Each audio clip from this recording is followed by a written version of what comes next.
कि जब मैं इसकी वीडियो के ऊपर फेड इन फेड आउट लगाऊंगा तो फिर क्या होगा। अब हम वीडियो की बात करते हैं।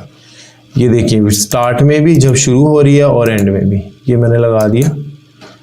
और अब आपने देखना है अब क्या हो रहा है। पहले डार्क है, काला, स्क्रीन ब्लैक, और आहिस्ता आहिस्ता आपकी वीडियो नजर आएगी। इसको कहते हैं फेड इन होना। अब ये देखिएगा, ठीक है, ये कलर ये देखें, ठीक है।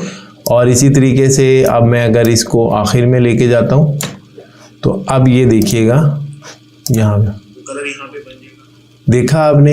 इसको इसे कहते हैं जनाब ऑडियो और वीडियो को फेड इन और फेड आउट करना। और हम ये करते हैं जब हमने वीडियो की एडिटिंग करनी है तो हम ऑडियो और वीडियो दोनों को फेड इन और फेड आउट करते हैं। इसकी ड्यूरेशन कितनी ज़्यादा या कितनी कम करनी हो यहाँ से कंट्रोल होगी। आमतौर पर तो हम 1.5 ही रखते हैं, इतनी रखते हैं।